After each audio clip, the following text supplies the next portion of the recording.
মাওলানা আব্দুল হামিদ খান ভাসানী ৫০-এর দশকের শুরু থেকে পূর্ব বাংলার স্বায়ত্তশাসন, স্বাধিকার আন্দোলন, মেহনতি মানুষের মুক্তির সংগ্রামে লড়েছেন আমৃত্যু।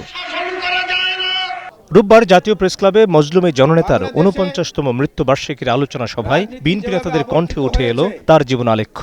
বাংলাদেশ স্বাধীনতা পর্যন্ত এবং স্বাধীনতার পরবর্তী এই দুটো পর্বেই যদি আমরা বিচরণ করি, কোনো পর্বেই মাওলানা আব্দুল হামিদ খান ভাসানীকে বাদ দিয়ে এই অঞ্চলের ইতিহাস রচিত হতে পারে না।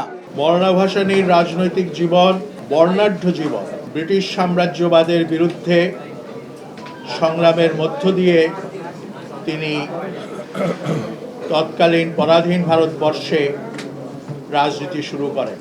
এ সময় ভাসানীর জীবন ও কর্ম ছাপিয়ে সামনে আসে দেশের চলমান রাজনীতি ও জাতীয় নির্বাচনের প্রসঙ্গ। বিএনপি মহাসচিব মির্জা ফখরুল ইসলাম আলমগীরের অভিযোগ, রাজপথে নানা দাবি দেওয়া তুলে পরিকল্পিতভাবে নির্বাচন পেছানোর চেষ্টা চলছে। অনেকে হতাশা এবং অনিশ্চয়তার মধ্যে দিয়েও কিন্তু এই নির্বাচনের এখন একটা সম্ভাবনা দেখা দিয়েছে। কিছু গোষ্ঠী, কিছু মহল আজকে পরিকল্পিতভাবে এই বাংলাদেশে একটা অনিশ্চয়তা সৃষ্টি করতে চায় এবং তারা বিভিন্ন রকম দাবি তুলে নির্বাচনকে ব্যাহত বা বিলম্বিত করতে চায়। ২৪-এর গণঅভ্যুত্থানে ক্ষমতাচ্যুত শেখ হাসিনার রায় ঘিরে দেশে যে নাশকতা সৃষ্টির চেষ্টা চলছে তা রুখে দেওয়ার আহ্বানও জানান বিএনপি মহাসচিব।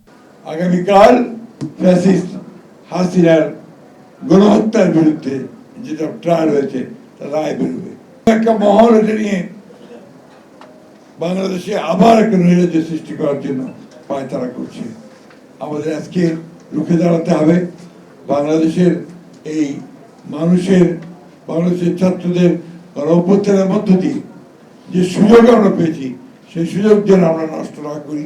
পাশাপাশি রাজনৈতিক দলগুলোকে নির্বাচনমুখী হওয়ার আহ্বান জানান মির্জা ফখরুল ইসলাম আলমগীর। আসুন ওই প্রশ্ন ঐক্যবদ্ধ থেকে যে আমরা গণতান্ত্রিক এখানে প্রতিষ্ঠা করব, এই প্রশ্ন ঐক্যবদ্ধ থেকে আমরা সামনে নির্বাচনের দিকে এগিয়ে যাই। Mohammad Hussain, star news, Dhaka.